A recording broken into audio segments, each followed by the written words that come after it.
Salut à tous!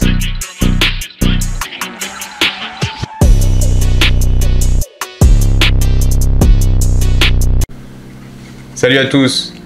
On se retrouve avec un nouveau projet sur une tondeuse Toro 20792. J'ai racheté cette tondeuse d'occasion avec le moteur déjà démonté. Je l'ai bien sûr pas racheté pour les pièces moteurs, parce que tu verras quelle motorisation propulse cette bête. Je l'ai racheté pour son châssis, parce que j'ai des moteurs qui durent plus longtemps que les carters.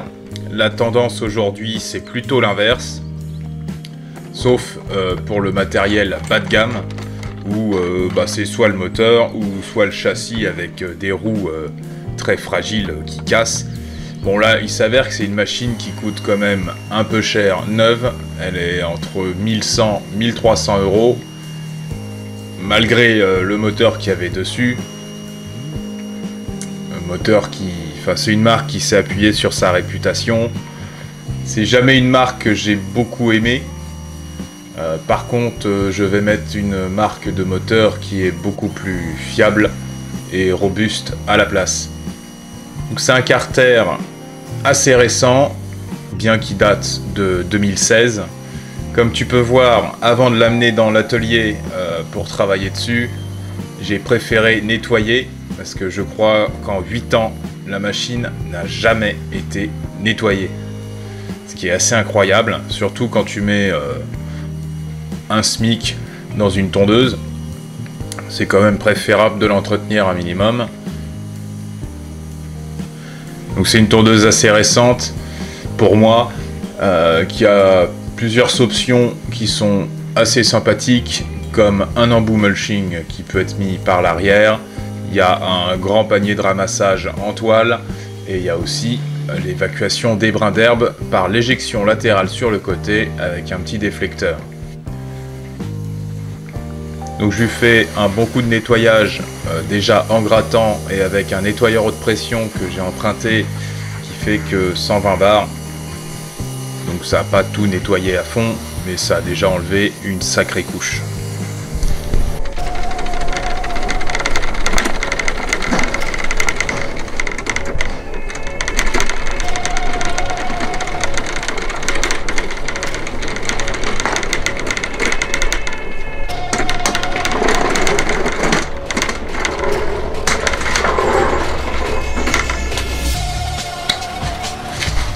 Une fois dans l'atelier, je trouvais que le carter était pas assez propre et j'ai voulu tenter une petite passe de polish. Généralement ça fonctionne un peu mieux que ça sur les peintures ternies. Là je pensais que ça allait faire briller de mille feux façon miroir la belle peinture rouge taureau, sauf que la peinture est appliquée version peau d'orange à mort sur le carter, donc on a de la brillance mais on n'a pas de reflet parfait miroir.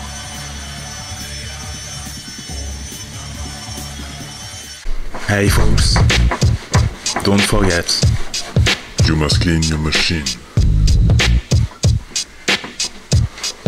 You must clean your machine. You must clean your machine. Because if you don't clean it, you can't work on it. You can't work with it, and it looks like shit. Tant qu'il n'y a pas de moteur, tu vois, je nettoie tout ça. Tu vas te demander pourquoi je me prends autant la tête à nettoyer ça. C'est parce que visiblement cette machine, depuis qu'elle est neuve, n'a pas été nettoyée. J'ai mis un petit coup de polish là sur la peinture, mais ça n'a pas l'air de trop la faire briller. Bon, le dessous, t'as vu, très très sale.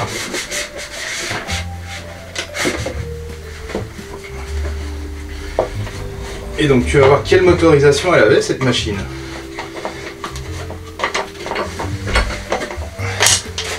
Et bien sûr on va la remplacer par une autre marque. Bon, je pense que c'est déjà pas mal. Mais je préfère faire ça avant de remettre le moteur. Au moins je peux la pencher dans tous les sens. Le dessous pour l'instant on va le laisser comme ça, parce que j'ai bien envie de mettre un moteur aujourd'hui et voir ce que ça donne. Donc avec j'ai tout ça. J'ai le manuel d'origine avec le manuel moteur. C'était un Briggs 675 Series, mais ça correspond pas au Quantum. Hein. Ce qui est intéressant avec, c'est que j'ai le déflecteur sur le côté, le kit mulching, il y a la lame ici qui a besoin d'un sacré affûtage. Étonnamment, c'est pas une lame avec les ailettes Gator. Le panier en très bon état. Donc là, on est quand même sur de la tondeuse un peu haut de gamme, hein, pour particulier chez Toro. Là, on a une cuirasse, donc avec du noir. Ici, on a un piston rayé, bielle pété. Ici, on a le bloc. Des traces sur le vilebrequin. Le cylindre bien serré. Donc voilà, encore un Briggs qui sert à rien. D'ailleurs, c'est un modèle qui m'intéresse à regarder, mais pas tout de suite. C'est les fameux où il n'y a pas l'huile à changer. C'est sur le cache-filtre à air. C'est les fameux moteurs où tu fais pas de vidange. T'as never change the oil. Génial. Bah, comme ça, au bout de 4 ans, ton moteur il saute. On a ici la contre-lame avec la vis de lame, le support de lame, avec clavette intégrée. Donc il faut que l'autre il ait un coulissoir pour la clavette, l'échappement, l'arbre à cam. Ça c'est un cache-courroie, ça nous intéresse. Surtout on a toute la visserie avec. Encore un guide courroie.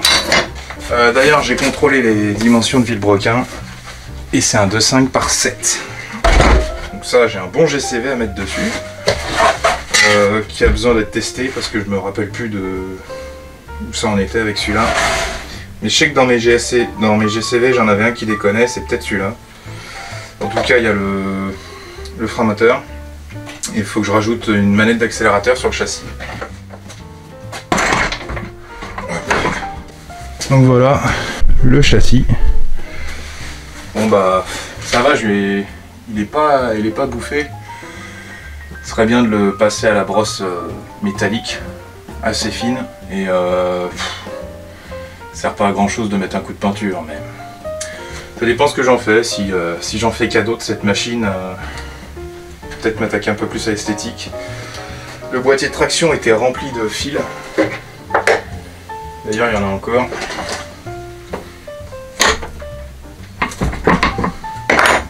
Je sais pas, il devait passer sur de la bâche. De l'herbe très haute en mulching. 4 ans sans être nettoyé la bécane, visiblement. Et ils ont beau mettre des embouts quick wash, les gens, non.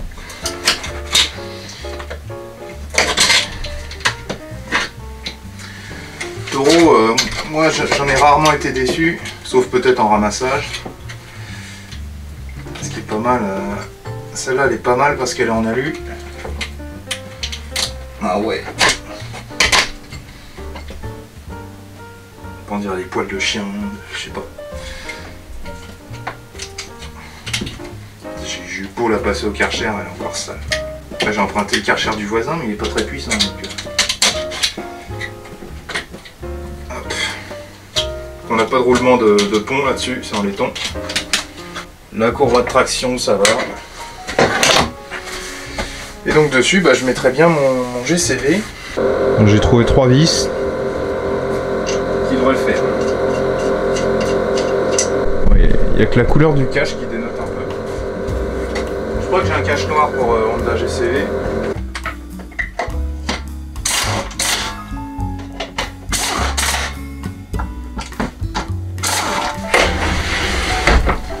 Bon, ça rend pas si mal, à part que le cache est sale et le moteur aussi. Le cache en métal, il doit aller en dessous. Il tient avec 2 déboulons moteurs.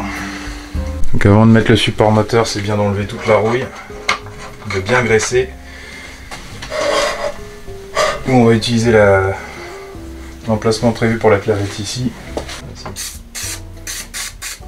Mettre ça. Brosse métallique fine.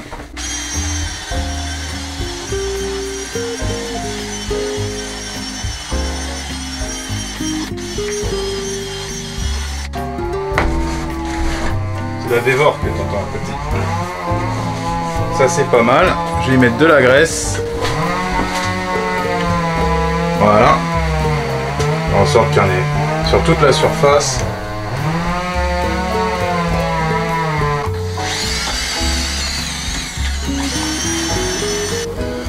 Ma clavette, elle est là.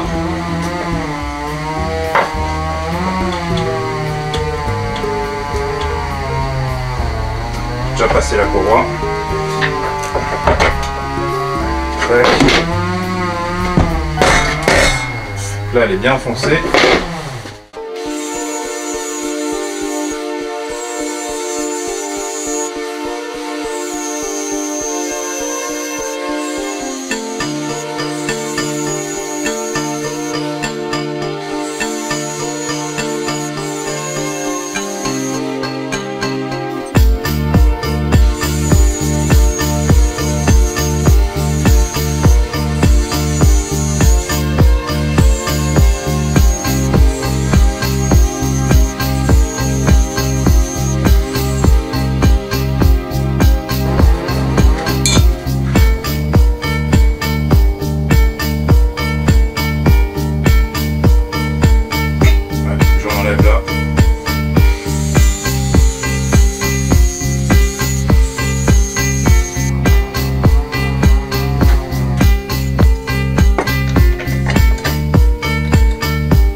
Il n'y en a plus besoin là.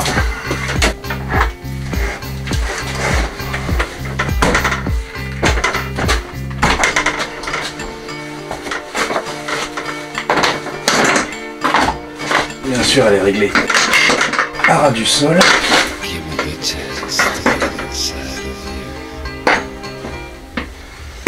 Bah, tout ce qu'il faut pas faire. Bon, déjà, ils ont fait un truc bien, c'est qu'ils avaient jeté une bonne tondeuse, on va dire. Mais avec un moteur de merde. Il tondait à ras du sol. D'ailleurs, il me manque un plastique là, c'est dommage. Il tondait à ras du sol et jamais nettoyé. Il y a le frein moteur. J'espère que je vais pouvoir l'accrocher lui.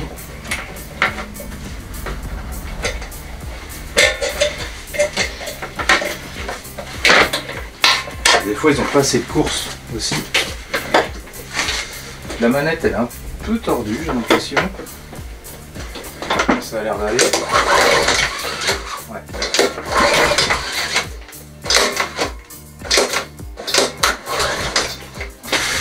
Alors, il va nous falloir le cache-courroie. Pas obligé de le remettre maintenant. Ça fera plus propre. Hop. Il y a la trappe derrière aussi. Qui bougeait, enfin, qui est carrément déclipsé. Non, je crois que ça va que comme ça. Et après c'est vissé devant. Mettre un peu de graisse sur le filetage. Il y a déjà de la corrosion. Parce que l'acier et l'alu, c'est 2,5.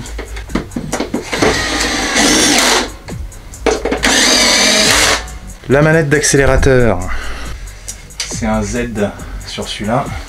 Donc ce qui me prouve que c'était pas un GCV monté sur un châssis Honda. Par contre le bas moteur, oui. Donc c'est un moteur que j'ai rapiécé ça. J'ai oublié de repasser le guide courroie. Donc sur le Honda, c'est tiré pour starter. Sur cette manette, c'est... Il y a marqué choke et fast alors. Ça se trouve elle est trop courte. Ah c'est un truc qui se clipse. J'en ai une autre ici. Ouais, elle fonctionne. Donc celle-là elle sera inversée. Pour le moment. Faut que quand le câble est rentré, que ça tire bien sur le starter. Voilà. Je vais dévisser ça. Il faut bien que ça tire sur les gueules.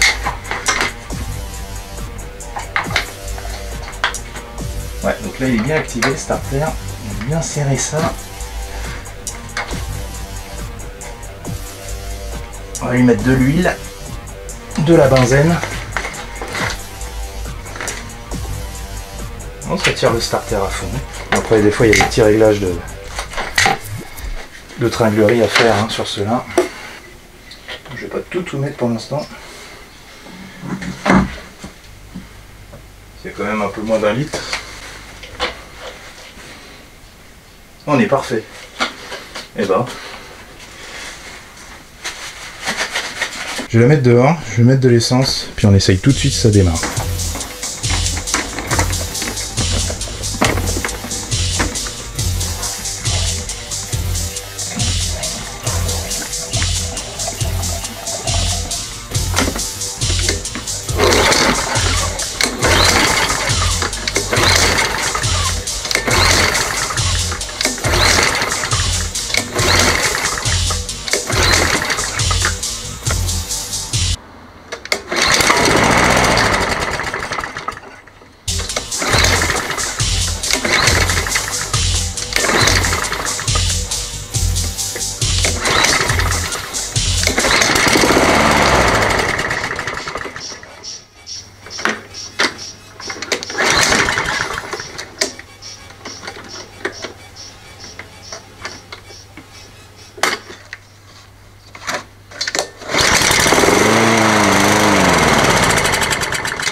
Oh, quel air étrange. Ma foi, Enfin, ça ne m'étonne pas. J'ai changé si souvent depuis ce matin que je ne sais plus qui je suis.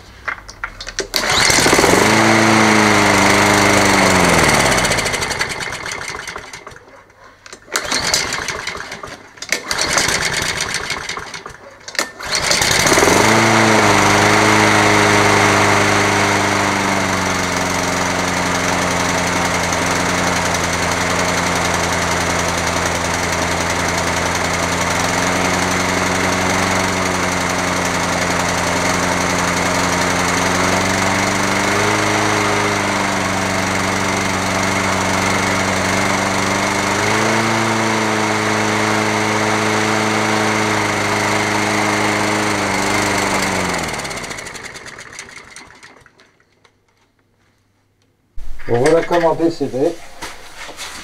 Faire des réglages moteurs un jour férié. Hey folks, don't forget. You must clean your machine. Because if you don't clean it, you can't work on it.